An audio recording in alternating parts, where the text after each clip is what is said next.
Hello, good evening. Welcome, everyone, to this week's edition of Good Neighbor Talks. It's been a couple weeks, but hey, we're back. Hey, Amber, how we doing? Good. How are you? I'm doing great. It's been great to see you. We missed a couple weeks, but we know I had some things going on with family and work life. But we're back again, and we have a hitting topic this evening. We're back and better than ever with a very intriguing topic. We want to talk about the healthcare disparities in the LGBT community. Um, I just went off the top. I just learned a lot of different things researching this topic, not just for this show. Just talking to people. I have several people in my life that are in the medical community, and I like to get some insight on how they deal with people in the community um, when it comes to their, patient care. Um, and it's so astonishing when you think about it. When I was looking at the statistics, HIV and AIDS is still very prevalent and high when it comes to gay and bisexual black men and Hispanics um, throughout the country. And we all know that this is a disease that is can be prevented and also can be treated, but a lot of the stigma and the mistreatment of people in the community. So this still runs rampant when it comes to people with lower that education and financial lower income and then the poverty rate. So one of the biggest things that hit me was about cancer and like just when it comes to like lesbians getting mammogram screens. Mhm. Um it whereas though they say a lot of people don't go do it because it's a lot of mistreatment when it comes to the exam rooms. Um, now, I, I thought about this topic for one when I got my regular checkup like 2 months ago. I found it very intriguing that it was a lot of different questions that I was not normally used to answering, and I think that was a good thing because I think my place that I go to and the hospital and care system I go to, because they asked me specifically, did like do I go by another name? Have I always am I, what do I identify as? And have I always been this? And then the most interesting thing for me, Amber, and I thought it was kind of intrusive, but when you with your doctor, you're supposed to put everything on the table. They Yeah. asked me about my they asked me about, and it's been asked before, about my sexual history Mhm. over the last year.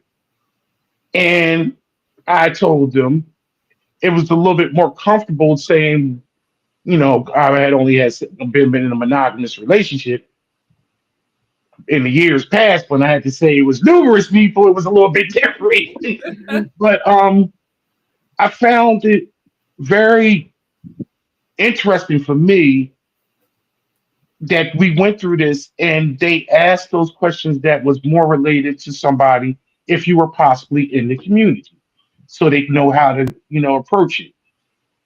How say you? I was rambling along. So we're gonna start with the HIV. I think we could do a whole podcast on that. HIV Yes. is kind of my jam, and we just celebrated the AIDS walk in Wilmington and Rehoboth Beach this past Saturday. So I gave a speech there. So it's so funny because some of the words you said were exactly what I say that I tell everyone. HIV is preventable. We can stop the HIV epidemic. Real simple medication adherence, accessibility to medication, and PrEP. So I would love to just do a whole podcast on HIV because there are so many things that we could talk about that I feel like would help reduce that stigma, right? Well, So we can go into some of that right now. Go ahead. so okay, well let's talk about like the not being monogamous, right? So you only when PrEP first came out, which is pre-exposure prophylaxis, and I try to explain it to people in an easy way, it is birth control for HIV. You take it every day to prevent getting HIV, just like you take birth control to prevent pregnancy every day, right? And men, women can take it. There's different preps for those born male and those born female. And that's very clear. And that's why it's always important to, be open and honest with your providers. The unfortunate part is primary care doctors can prescribe it, but a lot of them don't take the education to know exactly what lab work to check for because you have to have routine labs to check your kidneys, to check your liver, just like any medication, right? But they don't want to do it. So they're quick to refer you out to a specialist. The problem is people want one stop shopping, right? We don't want to see 10 different specialists. Let's be honest, you start seeing a specialist, your copay goes up, you have to travel further. So now you're adding all these barriers to care. You don't have to do that. You have to have STD testing to make sure that there is no HIV already, that there is no syphilis, gonorrhea, chlamydia, anything like that. Get lab work to make sure your liver and your kidneys are good, which is what you do with most medications. And you take your pill. But PrEP has expanded so much. This year, it was Progress Doesn't Pause was the theme of the AIDS Walk. And that's really true because progress doesn't pause in anything, right? So now, Mhm. if you don't even want to take the pill, you can get a shot. Mm. You can go like some of them are once a month, some of them are every other month, some of them are every 6 months. It just depends on what works for you and your body, right? And that's things that your provider would guide you on. But there are programs, even with the pharmaceutical companies, to help offset the cost because let's be honest, anything HIV related is expensive. I think Biktarvy's like $4,000 or $5,000 a month, which is like one of the number one pills that I see being used to treat HIV. If you don't have insurance, you can't afford that. So if you can't afford that and you're still being sexually active, that's how HIV still spread. But if we make it that everyone can afford it and it's there, it would be better. Delaware doesn't have a lot of resources, but Mm-mm. I know someone that works for a big pharmaceutical company and was telling me that if you go to New York, you walk into their state service centers and they can give you the meds that you need. That's not like that here. So we already have barriers in place before you ever even walk down the street, right? It's so funny that you say that because I have several different people that are in my life that are from New York, Hmm. and they have stated to me, and a lot of it has to do with Medicaid expansion, Hmm. uh, the population, and the bottom line cost and money and how much money has been brought in by the state. But they would say they were on state care in New York and got everything taken care of for them. Hmm. Whereas though they, in some instance, you were working. I had one of my friends actually worked for a healthcare company, but because she made a certain amount up in New York, she still had state insurance, and it was better than the coverage that her own. You'd be surprised. These big healthcare companies, they Hmm. don't take care of their employees when it comes to No. their own healthcare. It's horrible. I had a friend who's worked for one of these big places for 30 years, and they were on their husband's insurance because there was a better plan than her health care. So Well, it's and funny how you say how it disparages from state to state. it is. And And yeah, you know what the crazy thing is though? Like, so first off, I don't even understand why you want your employees to have good health coverage, right? If they have good mhm, health coverage, they can take care of themselves, which means less missed time, less sickness, less everything. So to me, that sounds like a benefit. right. People are able to go to the doctors, not be out of work for weeks because maybe they couldn't afford to go. And then Hmm. I know somewhere I worked at here in Delaware, if you were married and your partner was eligible for insurance at their workplace, you could not put them on your policy. Even if my policy was better, I could not add them because they said they are eligible for their own health insurance. Interesting. That's Hmm. funny you say that because actually, like my sister lives in California, and her husband put themselves on each other's health care. So, like for instance, with the dental and vision, they basically double up so they can basically it's Not coming have out of their pocket, right? But it's coming out of their pay, but they're not getting hit with a to get this extra work done. Yeah, right. Well, think about it. If it comes out of your paycheck, usually health yeah, insurance comes out pre-tax, so you don't even right, know if it's gone. But if you have right, to sit on money to go to an appointment, how often do you have that? Like my hospital copay is $300. If I had to go right, to the hospital right now, I can tell you I don't have the $300 to go there. Real, right. real talk. I don't have it. So how And you, that is I so work? crazy. And see, I'm glad you brought that up because that's one of the like the thing when we talk about the disparities.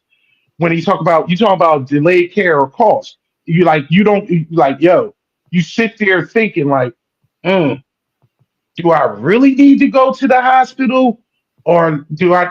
So where though people wait, and these statistics show that 51% of LGBT plus adults report like they skip or postpone medical care every year, comparative to only 30% of straight people. The same thing, whereas though when you talk about having like a poorer health status, they say 25% of LGBT adults report being in fair or poor health condition, despite only 15% of non-LGBT people just being on poor health conditions. It's a lot of things when it comes to obesity, Mhm. different screenings, and a lot of it has to do with cost. But one of the big things is the stigma of being mistreated in the exam rooms. So And look, I don't that know if you can add on to that. I would let me that's dig in. good. Fun fact. A couple years ago, I had a professor reach out to me who worked for the Child Death Commission in Delaware and said, "Hey, we're doing a video that we want to be able to show doctors that shows like how people have been treated. Do you think you would want to talk about it?" And I said, "Absolutely." They said, "Do you have any friends that you would recommend?" I said, "Absolutely." Uh huh. So, my part of it was being a female who had infertility, and the way that people would talk to me, it starts to become frustrating because at that point I was considered a heterosexual relationship. So sometimes I don't, yes, it's in our community, but it's everywhere, and especially when it comes to like women's health too. Women's health is always underrated. I would go in and I'd have this doctor. Mind you, I'm crying. I want to have a baby. I can't figure out why I can't get pregnant. Nobody knows. Everybody has an opinion. Stand on your head. Do it this way. Do it that way. I'm just emotional. And he would say, "Congratulations, you're having twins." And I wasn't pregnant. And I never got pregnant. Every flipping visit. So I changed. When I changed, I was scared to even go back to another GYN, OBG, any of that because I was so stressed out that I was actually diagnosed with PTSD because every time I went, it was this like bad news, bad news, bad news. So when I finally changed, I found a female doctor who was like, "Oh my God, honey, why are you crying? What is wrong?" And took time to sit down and talk to me and try and figure out what was wrong with me. Mm. Unfortunately, there was nothing she could figure out. She had done every test imaginable, couldn't figure out why I couldn't get pregnant. I didn't really want to go into the whole hormone thing. I just didn't do well with like hormones, even like a birth control, right? Things that nobody talks about. it made me crazy. Birth control is not for every female. It really can affect you. So when, we're Mhm. saying, oh, put your kids on birth control, do this, be mindful of that. Be mindful of that. Those, even I even had like the skip no sugar pills, did everything, only to find out when I finally had my hysterectomy that I had an abnormal uterus and would have never ever gotten pregnant. I could have done all the in vitro in the world and spent thousands of dollars, and it would, Thousands of dollars. and I knew something was wrong with me. And I said, something is wrong with me. I can't get pregnant. I'm telling you. No, no, it's just in your head. I'm telling you. And I believe that we know our bodies and we know when things aren't right. So I spoke about that. When I told to Jay what we were talking about tonight, he said, well, go ahead, use my story. And I said, okay. So his was pre transitioning. He identified as queer, and he went to see a doctor and kept telling them, like, I'm having horrible stomach pain, like I just don't feel right. They were like, oh, it's because you're overweight, it's because of this, it's because of that. Nobody listened to him. Nobody. So he stopped going to the doctors. When I met him, he hadn't been to any doctors, he hadn't had any care, because he'd already been shut down so bad. So I said, let me find you, you need to see a GYN because you need to take care of you. Even if these aren't the body parts we want, we still have to take care of these body parts, right? Because they're still part of us and part of our health. But Hmm. here's where the transgender community suffers. So imagine being a trans man walking into an OBGYN's office. And what is it? It's full of women. Women. They call you and everybody looks at you. They're calling you back. Everybody looks at you. What? And pre name change, I would stand up and be like, I'm coming, babe. Can you come with me? Honey, I was everybody but Amber for a long time, okay? Because Hmm. how hard is that? But what if you don't have that partner? That's where things like cervical cancer come into play, and not taking care of your body, because how can you take care of your body if you don't have a comfortable environment? It's not like there's just a gynecologist. It's all Right. together, and even still, people look at that. Why don't we just have a sexual health area? Why don't we just have to reduce those barriers, right? And then you go there, and if they're not affirming and they're not accepting, what a horrible experience, right? You Yeah. know, that makes it hard too. And then And I think for lesbian couples, it makes it hard because they want to have children. And now they're going into an office with all these pregnant women, with all these babies. And so it starts to play trauma in there on top of, I really didn't want to go here anyhow. and I remember listening to a lot of different people's stories over the years, especially when we had our seminars. And I wanted to touch on when we talk about transgender adults, like in insurance. Or 19% of transgender adults don't have insurance compared to only 12% of cisgender, which makes it. But I, I think even by being insured, I think what you talk about is you still being insured under this other name, Hmm. this name that you don't want to identify with. That's why when I went to my doctor and those questions on the pre-checklist before you see it was on it, I was actually kind of like giving a little fist pump because those stories from Matt and Jay and different people over the years that I see when they talk about going to being uncomfortable about being in those rooms Right. and being in those rooms with these cisgendered people. I couldn't imagine. So I think that's what it needs to be highlighted, that we have people, our friends, our family, our these people that are part of the community, and you don't know what they go through.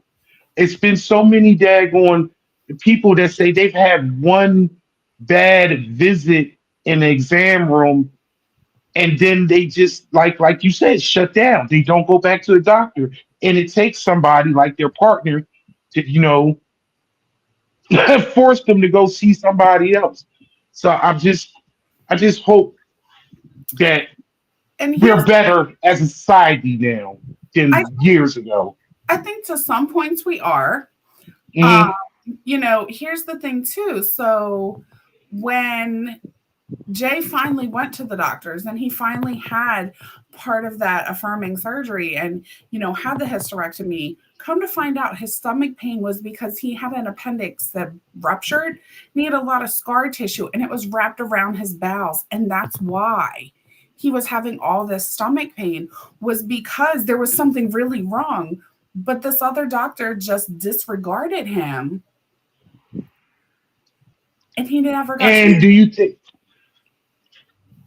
it's sad to say because I really always want to think that when we get into those rooms that those people don't bring their personal feelings into it.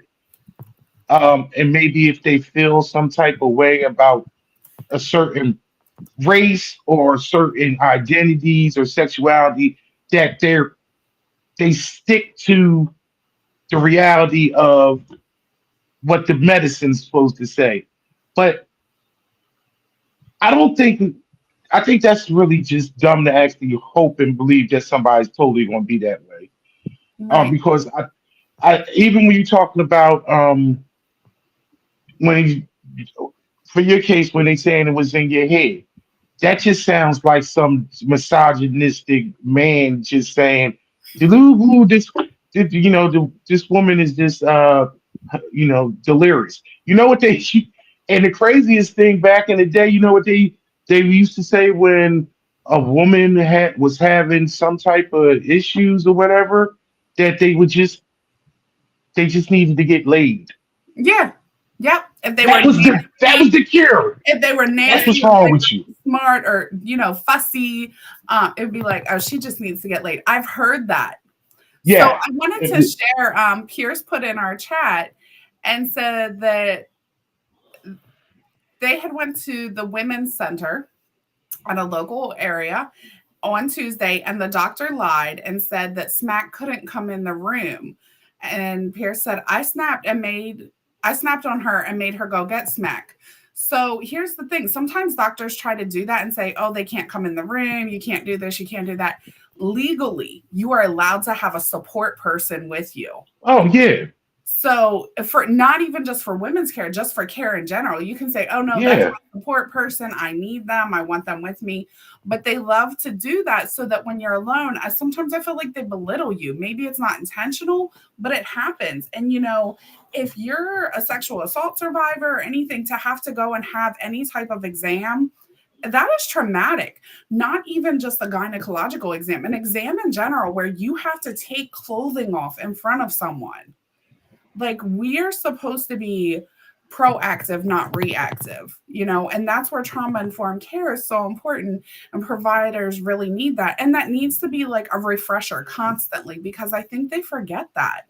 You know, we talked about when you were saying about the name change, Jay was going through his top surgery in COVID. So it was really difficult. COVID was a really crazy thing. Nobody knew what to do. And I said, I'm his support person. I will be at every appointment and I will attend every appointment. And we would get there. And the first time we had to check in somewhere, of course, he had to give his dead name. And the lady said it very loudly. And the people in the waiting room turned and looked. And I just looked at her. And I'm telling you, I know my look. And I said, that's not okay. And then I filed a complaint that there is no HIPAA. There's none, because everybody hears my name is Amber, my date of birth, my social security number, when I last pooped, when I last peed. They heard everything because the way this waiting room was. And I said, so not only have you violated his HIPAA, but you've outed him. You outed him. That's not Right. okay. And right now, with the political climate we're in, that's really not okay. because you don't know who's supportive and who's not supportive. But nobody wants to look at it from that angle. I want to just go over back up some of those things with these statistics that they said over 15%. We talk about people in the community, the adults, and not even going through. We're not even getting to like the youth, but like 15% avoid care because being mistreated. They avoid any type of screenings for fair discrimination, and then over 60% of LGBT people last year reported uh, being insulted by healthcare providers or staff. 60, it was like 60%. Or these are all on surveys. And then it's just like the direct discrimination, like what Pierce was just talking about. Um, 8% denied reported being denied health care outright. They weren't being seen. 33% reported being treated unfair or disrespected in the last 3 years. These are all to their care providers. These are people that have insurance and so I'm just thinking, like, when we talk about the climate right now, and they say 40% of trans people right now live in states that affirming care and this treatment is being barred. Mm-hmm. Um, with this new bill that they just passed that's going to be taking away Medicaid and not have any type of Medicaid expansion, relatively well over 1.5 million people that are part of the community are going to lose their insurance. And that's relatively almost 300,000 trans people. So this is the whole pickle.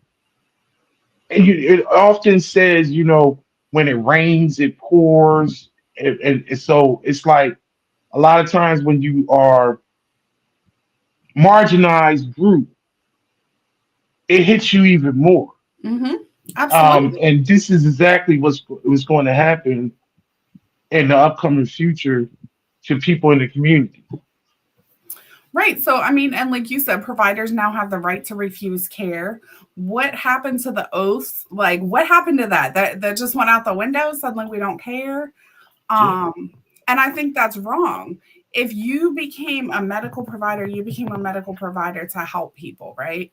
So if I need help, regardless of the fact if I'm trans, if I am cisgender, if I'm a lesbian, if I'm pansexual, bisexual, queer, whatever, that has nothing to do with you taking care of me and providing health. That is what you're here for. Just like you don't want your banker to say, well, you are cisgender and heterosexual, so we're not giving you a loan today. There's no difference there. Like, I think that, like, if you're a healthcare provider, you're a healthcare provider to help people. I don't look at anyone and think about that. But I have to tell you, I work at a crisis center, and for the first time, I had a trans patient come in, and I was really nervous because I'd never worked with the crew that I worked with. Name hadn't been changed yet, but they had a preferred name and they had preferred pronouns. And so when we were reading the report at first, it said he, then it says she, and I'm like, hold up. So when the guest came in, I got to talk to them, and I was so impressed by my coworkers because I didn't know how they were going to respond. We don't really have any training on it. It's not anything. I was kind of like, okay, how's this going to go? Affirming beyond belief. I was so impressed, so proud to know that I'm working in a crisis center where people need help, and the team supported them and helped them. It wasn't even a concern. The only concern was, what hormone are you on? What is your level? And when was the last time it was increased? Because that can affect us, right? Excuse me. So that was all that, that was really mentioned. We asked preferred pronouns, preferred name, and that was it. And I was like, it was so heartwarming for me to see that because I've wondered how is it handled? How's everyone do? It was amazing, absolutely amazing. So I thought that was really cool. That was very positive. I, that's interesting that you brought that up because I wanted to ask because I often have conversations with my sister because she's an ally down in California, and she had a conversation with, and she worked in healthcare for years, but she transitioned into the office and not dealing with patients anymore. But a question came to her about the pronouns because one of her coworkers received an email and the person ended when they signed their name, they had she, her. And they asked, her coworker asked, like, what's the point of that, this, that, and other? It's just obvious about who somebody is. Why would you have to put that there or whatever, based on the person's name that they saw? And she had to explain to them that everybody identifies differently. And maybe if you just look at, and I've found this out too, um, throughout the years, especially being part of the organization, you might look at somebody and assume something that's not actually true. So sometimes I have a lot of non-binary people that work at my job, and they go by uh, they are they They them. or them, they them, Yep. and so you can't say he or she, like. And I done got good at saying they, the, or just saying I'm big at just calling somebody by their name. Right. It's the day that they prefer. And sometimes I done had what when you're dealing with ignorant people, it's just so it, because So a couple thoughts on that though. Like, yeah, here's the thing. If my name is Rebecca and I said call me Becky, you're gonna call me Becky, right? yep, Isn't that a preferred name? yes, But for absolutely. years we called it a nickname, but really it's a Yeah, preferred name. yeah, right. You know, Yep. it's definitely a preferred name. So if you ask me to call you Susie, I'm going to call you Susie from now on because that's your preferred name. That's your nickname. That's what you want to be called. So And it's that's so crazy because, like for instance, I worked with a person. I thought for years her name was Meg, like Megan. No, her actual first name was Margaret. Meg was her preferred name. right. And nobody I called don't know where it came from, but she's always been Meg. her. Or a lot of times people go by their middle name Yep. instead of their first name, but you would never know it Not only until that, let's government. talk about like some cultures. So I remember, I think it was my younger sisters. One of my sisters went to Oh school God. with I these. want you to know your sister. Look, I don't know which one. I got about five of them. Okay. Okay, all So right. they went to school with these children, and their names were like Stevie and Michael. Okay. So you're automatically thinking what? Boys, right? Stevie and Michael, Mhm. they could go either way, actually, because those are both. I'm Dion. It goes both Right. ways. So But you would think of boys are probably initially. their culture, they were girls. Okay. In the culture, those names are given to girls. I think they were like from Yes. Greece or somewhere. It was somewhere overseas. It was nowhere around here. Yeah. But I know two Michaels that are female. Right. Or They're let's talk about spelled the name. different. Let's talk about the name Terry. Terry, yeah, with an That's male. I or a Y, and then I mean It's either it's Right. yeah, So I think putting pronouns on makes it very clear that when I call, I don't say hello, hi, ma'am, hi, sir. Because let's be honest, all of us, our voices sound different. You talk right, to me at a certain point in the day, I sound like a raspy 90-year-old, okay?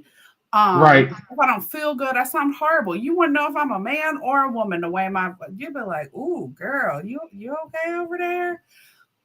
So I think having pronouns at the end of something or at the beginning of something is appropriate because there's a lot of names that you don't know. Mhm. They don't always tell, you know? And because there are gender neutral names, you wouldn't know. You know, I think pronouns just save us all from having to retract, having to apologize, and it creates a safe space. So, if someone sees that you put your pronouns on, it says to them, hey, they're educated. I know I can talk to them. I know they're going to be a safe space. Right, right, It's an absolutely. unspoken message. So, that's why I think they are so important on anything that we do. Yeah. And then it's where as though like you can't automatically just assume Right. somebody has a name and you look at them and that name they're using doesn't compute in your vision. I always put it. I respect the person. That's what they said they call. That's what they said they would like to be called. And guess what? That's the name on their badge. So Right. because I done seen people. I mean, I don't have a personal thing like you do, but I've seen several of my clients at work that have been going through the transition of whereas though um, just female to male, and you can just see like over. It was like over like a year or so time, like whereas though just I mean, I could just tell. And the bad part that I didn't like um, with my job is you gotta take the original picture that you take when you get hired is on your badge. So I'm seeing this picture of this appearance of a female, and now um, they don't look anything like their picture. Let's And even I think that's talk need to about that. change. I Huh? think we should talk about badges, period. I work with people that have longevity in the company. Okay, Hmm. longevity is great. But they don't look like what they did back in 1960. So we need to And this is update the that issue. photo. I think that, I say every 5 years just to try and meet employers somewhere. But really, every 2 to 3 years, everyone should have a new picture. Maybe I've lost a lot of weight, and that picture looks like someone way different. I think that's important. I think that's important for morale. If I have to put this badge on every single day and wear it, shouldn't it look like me? And I shouldn't be charged extra to do it. It's crazy. I've lost my badge several times, and I've been with the company 12 years, but it's still my Same picture from 12 years. But I've seen pictures that are in black and white because they have been in it for 30 years, or when they was like the one person, she is 56 now. She started when she was 20 years old. And right. I It doesn't look like so it's like I just think now the craziest thing, and I don't know what he did, but I think he may have spoke to somebody because his badge, his picture did change. Like I noticed it a couple months ago because the trend he's fully transitioned. right. And it should have So changed without a problem. But even yeah.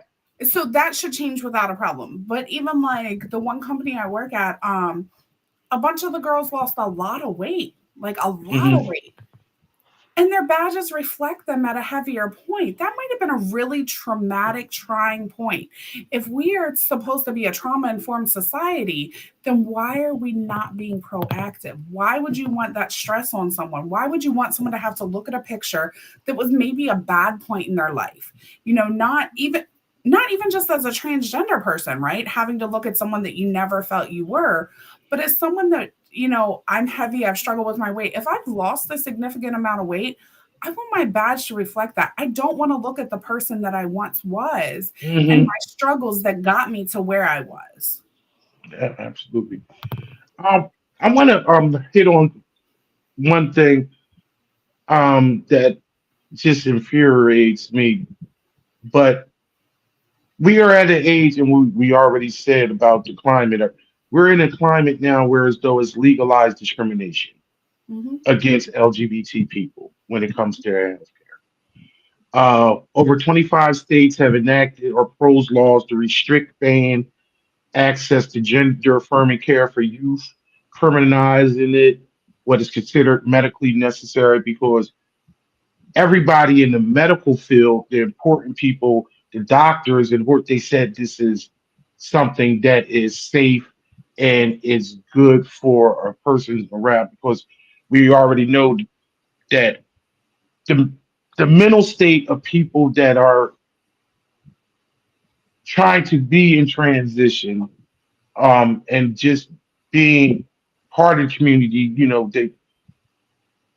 the suicidal rates are higher, the just everything.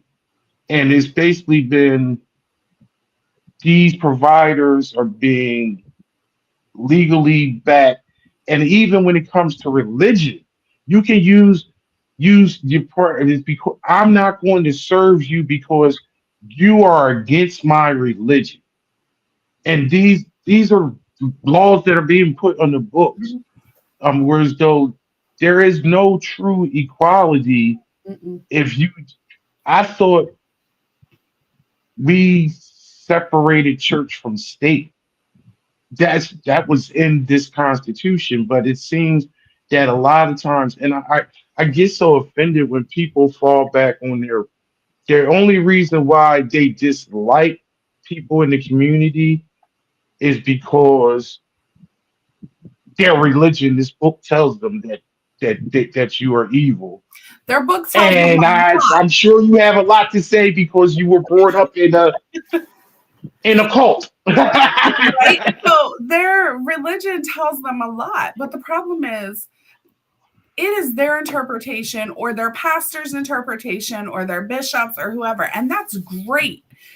But the problem is, you're picking this section of your book. But what about these sections? What about all this over here? What about the one where you're not to, commit adultery? What about the one where you're not supposed to overdrink?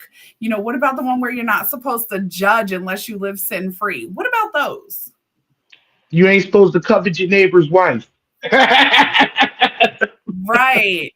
So Yeah, that's my issue with religion is people use it as a scapegoat. And if you really truly study religion, it says Jesus died on the cross for all of us, for all of our sins, not just for your sins because you're straight and the heck with my sins. He didn't say that. He said he died for all of our sins. And that's what really bites me is that people use religion against people. Jay and I've talked about this, and he says, if you look back, religion was even used against slaves. yeah, It started yeah. then. And Yeah. it's been used, and they continue to use it to control and manipulate people. No, but you can go back all through the test of times. Wars and deaths and all kinds of genocide has been taken. Hmm. This is the whole thing. Just talk about like when you look back at the Spanish Inquisition, and I mean, I'm a history guy, but they used religion to separate people, and that's why you went to war because everybody looked alike. Hmm. Everybody, we did people didn't travel, so that you didn't see people that were different colors and different shapes, so the only thing that separated us was you worship this and I worship that, so we hate each other because of that. I Right. mean, those. it's been many a times, it's too many times go over, is wars have been fought over somebody's belief system in a book that was probably written by some asshole 2,000 years ago that might not actually be reality. Right. But But that's it's the neither here nor there. bestseller. It's the bestseller.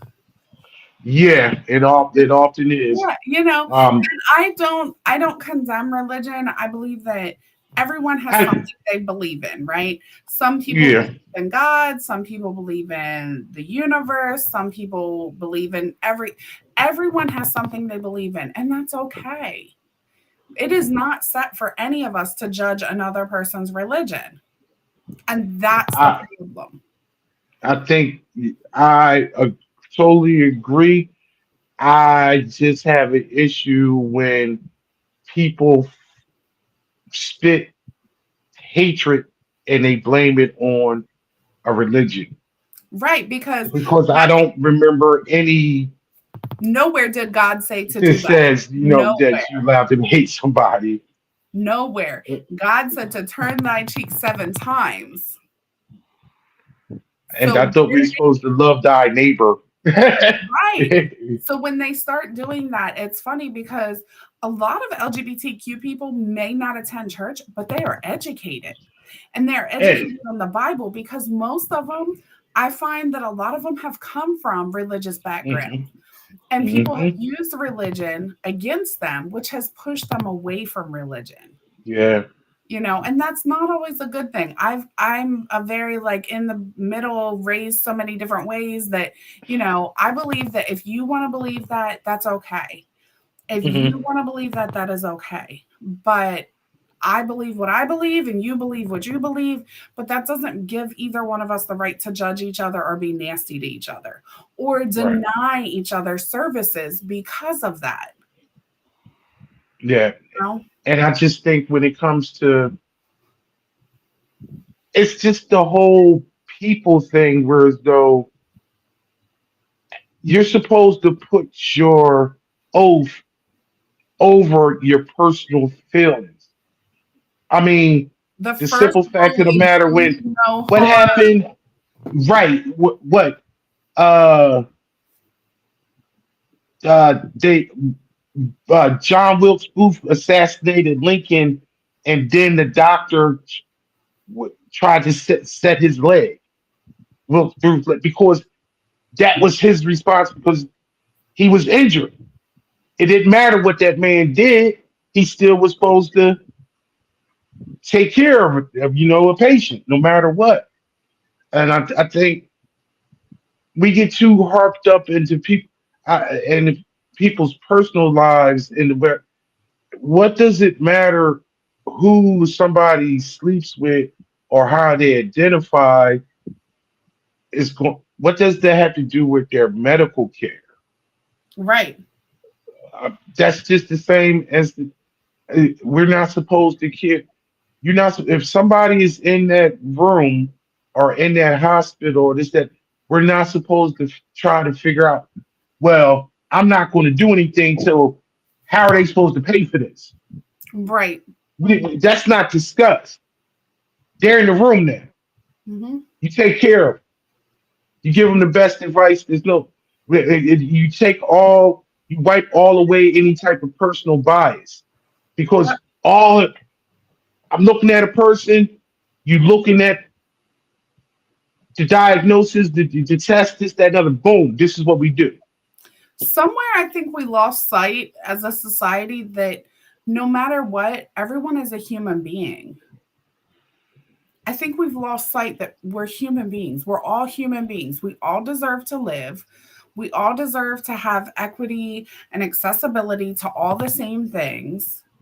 All of us, regardless of what our sexual preference is, what our gender identity is, what any of that is. We're all human beings. It's like I remember I had a teacher years ago, and just a couple of years ago in middle school, where she said Okay. just a couple of years ago now. Don't do me like that, Okay. Dion. Okay. And of course, very royal white area. And her husband was, I believe, Filipino. And they were talking about, the Confederate flag, and they don't like black people, and they don't like this and they don't like that. I remember her looking at them and saying, well, if I strip your skin off and I strip his skin off and I strip my husband's skin off, ain't nobody gonna know who you are because y'all all gonna believe the same. And really, that's our gender identity, our sexual preferences, whether we drink or don't drink, that's our skin. When that's gone, we're all the same. And I think people forget that. I think one of the America's been based on a class system Hmm. for since its existence. Hmm. And the craziest thing is, I believe a lot of people, you have to put somebody else down so you can feel as though you're above them. It's so crazy because I often say, when I see things or when you deal with any type of bias or racism, especially by being a person of color. If I live, and I think we said this on the show, if a black person lives in your neighborhood and it's a well-to-do neighborhood, that must mean they're doing is just as well as you. So they have a right to get because they afford that place. Hmm. But it's just automatic class system that why is this person, they're not my equal, Right. and that's being taught to them by Hmm. society, by their family, this, that, and other. And you could be in a daggone trailer park. Hmm. You can be on welfare and state assistance. But guess what? You not gay and you not black. So you better off. You still better. Yep. I'm just saying. Yep. And Lose your that's how kids, people lose think. your kids to foster care, be in and out of jail, and you still are better. Because that's what their belief is, and that's in actuality, that's what they want to believe, and that's what's been taught. It's always some That's type of that's infighting. part of that generational trauma and those generational curses because it's been passed down from one generation to the next. Someone has to break that somewhere. But it's hard to break because breaking that means breaking off part of your family. Yeah, but And it's an ignorance. it It's is, an but ignorance. I'm telling you, like you end up breaking off part of your family because you think differently, you believe differently, and then you're labeled with, "Oh, you think you're better than us. Oh, you think you're that." No, I'm telling you, that's what happens. And that's why history keeps repeating itself and repeating itself and repeating itself. Maybe you have someone in the family that's kind of steering away, but the rest of them might pull it right back. And it's hard. I've seen it. It is hard. I wanted to talk on something that you had mentioned about the LGBTQ plus community not having health insurance. Yes, I'm going to kind of focus on trans for a minute here. Trans women are probably the larger number. I'd love to know the number of that group it because is. I see, oh, I'm good at Go this. ahead. Go And ahead. I'm looking up. I got it right here. I say that because trans women often have a hard time finding a job. They often Hmm. end up being sex workers or escorts, whatever you want to call. They're working, but they're not allowed to work a legal job on the books where they get health insurance and they get benefits Hmm. because for whatever reason society targets trans women. You know, trans men I feel like can transition much easier sometimes in because they're already labeled the derogatory, a stud, they're like they're the masculine presenting one in the relationship. To interject with that, and other men rock with them. Right. And that's my boy. That's my Yup, homeboy. You like, yup, yup, but yup. for a male to female person, it's why is he wearing a dress? And it's negative connotation that comes, derogatory comments that come. So what happens? These women end up not having a job And here's the other thing. So we talk about name change. Some states will let you change your name, but not your gender marker. So your gender marker will always say male, even though you're very female presenting. Yes, there are states that Really? still do that. Delaware is not one of them. Delaware allows you to change both, but there are some of your very red states that do not allow you. I don't know the exact states, but I can find out. Um, Also, let's talk about like in the surgery processes, right? If Uh-huh. you I don't know what the whole ins and outs are, but I know like for Jay and I, we were very careful with this. So you go change your name and you go change your gender marker and you've not had all your gender affirming surgeries. Mm-hmm. So now Jay's, let's just say we would have done it. Now his thing says male and they're writing to his insurance company to cover top surgery. So that's considered a mastectomy, right? Are they Yes. going to cover that for a male? They're going to question it. And now it's going to be another process of fighting. So sometimes individuals don't change their gender markers until they've completed all of their affirming surgeries because insurance companies can deny it then, or it becomes more of a risk. Does that make sense? Oh, it makes absolutely sense. So that then makes it hard when you're going to. So now it's a vicious cycle, right? Because now I'm going to the doctors. I look like a whole man, but I'm still a female. I'm still got this female name because I'm trying to get everything I need before I do this. So Hmm. that causes another layer of trauma for people. And then that pushes them from going to the providers and from doing what they need to do. And not even talk about little things like your driver's license and getting stopped. What about if you want to go out with your partner and have a drink? Yeah, yeah. I'm just Or yeah. just, or just go to a club. Maybe you don't drink, but you're going to be the driver, but you still got to show that ID. Right. Wow. See, these are all things like I said, most people don't think about. And then That's why when like people say it's a choice, Jay and I often have this conversation. Do you really think that someone would choose to go through all that they go through? I don't think so. I don't think so. no, I don't think so. I was it was so funny, not funny. I was me and my partner, we were watching a movie the other day on Prime Video, and it was about it was called Three Generations. It was three generations of women, and the grandmother was a lesbian, and the granddaughter was transitioning to be a male and wanted to be called, wanted affirming care. It was a story about the mother fighting for her teen to try to get, affirming care with uh, the hormone blockers um, and the grandmother not understanding Hmm. um, the typical, I guess, why can't you just be a lesbian? I don't understand. And it just, I was just like, wow. It was with Susan Sarandon. She was the grandmother. It was actually a good movie. Um, but it really hit home. And I was just like, wow, these is what these because I hear the stories, and so I was like, yo, this is really real. And the teenage Ray, I'm just gonna say Ray, because that's what they preferred with the bandages around their chest so they can hide their breasts and just And being do you realize that's dangerous too?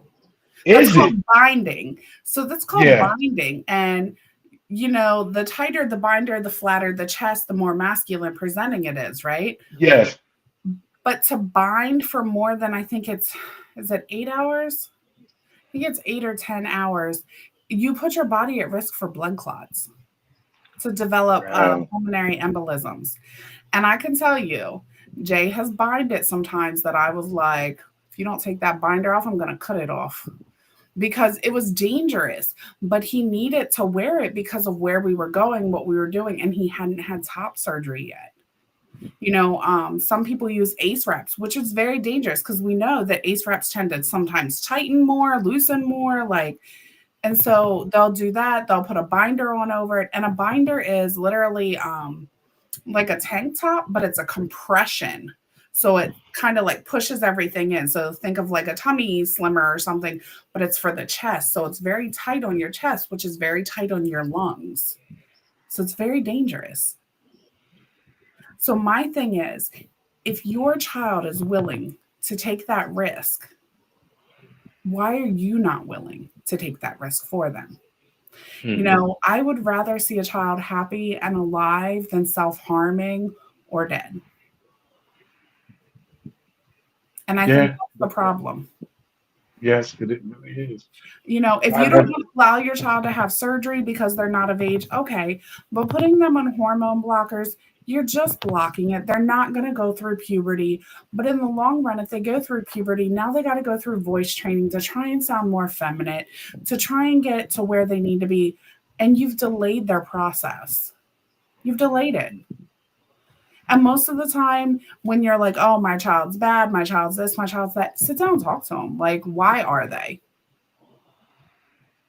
Why are they? What is really going on in their head that maybe they feel like they can't talk to you? So the fact that if a child's able to come and be supportive, what a hard spot to be in as a mom, first off, Mhm. and then not have family support, but have your family attacking you. Like, isn't that mom doing the true level of unconditional love? Yeah. I mean, And that's like, yeah, because you don't, and when I was on the In Black show, I was like, I don't know, because I only can deal with hypotheticals. But I mean, right. but I know I want a living child instead of a dead child, and that's the only thing that I could think of. Like, so, I can tell you about 15 years ago, I would have had the same conversation with you. I would have told you they're a child, they're too young, they can't make that decision. I would have told you a whole different thing. But I that's the get it. difference with being educated, taking the time to get educated, taking the time to educate yourself, taking the time to truly have these tough conversations with other people and doing your own education, right? Just as you're sitting here doing this. I mean, yes, you do some of it for podcasts, but I know you. You're going down a rabbit hole and you're finding even more. Right. That's just who you are. But that's the difference. But I'll own that 15 years ago, I wouldn't have had the same conversation. So I get that sometimes we believe one thing, and that's that what was drilled into you, what was put in front of your face, what was, and then eventually you break free. Sometimes it takes us a little longer. Sometimes it never Yeah, does. yeah. You know? But the I'd rather but it the take a little longer and happen than never happen. Yeah, that's what I was about to say. But it's sometimes because everybody has a different learning curve or something. Sometimes something just really has to hit you, and some then it's where as though for some people it has to be. It doesn't hit them until it's personal. Hmm. When it's personal and it acts because it's always their problem or somebody else's problem. But when it's actually something that actually comes to your doorstep, then you want to scramble. But it hasn't come to my doorstep, but it's on the outer layers because I have two friends that have transgender children, and they look to me because I'm part of this organization to answer these questions, and that's the only thing I can do is try to be affirming to them because they want to be good parents. And I had to fight like I said before. I had to fight with them to say, "Hey, him, he, him. It's your son." But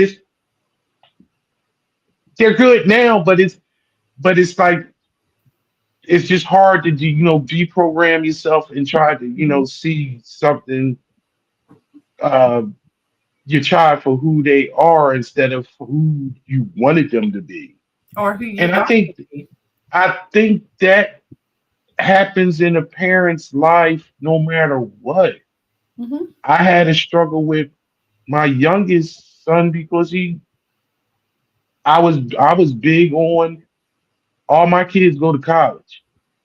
Y'all going, and he didn't want to go to school, and that threw me for a loop. And I'm granted that that's on a whole different level, different thing. But sometimes your child turns out to have their own thing that you didn't agree with or you didn't think was going to happen, and then you know what you have to do. You got to adjust and figure it out. Right. Because it's their life. Yes, yeah. There's that. There's and you. The bottom line is you give them the tools to be most successful, and you support them when they make good decisions, and then whatever bad decisions they make, you just hope they learning. They're learning. There's no bad decisions. They just learning, just education. Right. But we can go on forever, whatever. And I think we might need to actually have to do a follow up on that HIV and AIDS, uh, and actually have a podcast and dig deep on that.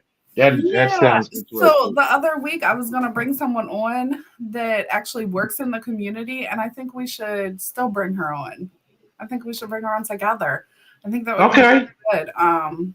She would bring a lot of insight. I work in the field, but she's out on the streets in the forefront and doing the real life shit. I'm in an office and I have everyone I see is already HIV positive, but she's out there convincing Oh, people to get tested and why they should get tested and the importance of the testing and knowing your status and talking to people about the prep and there's a lot of things that she does on the ground with the boots that I'm not doing anymore. So is she part of the community? She an ally? What? ally. Hmm. See, she's perfect for good neighbor talk. See, here we Yes. go. Yes. So you make it happen. You let me know, and we get her on here because hey, the more the merrier, and education is key. So I Yeah. mean, just let me know, and we'll make it happen. Yeah. But It's a good on that conversation. note, it's been a great conversation, and thank Yes. you, Amber, and thank you for everybody out there that's watching. And if you're watching later, you send a comment. But I hopefully uh, you learned something and you got some insight and you enjoyed the conversation. Until next time, until next week. See you later, neighbor. Have a good one. Bye, Amber. Bye. Take care of yourself.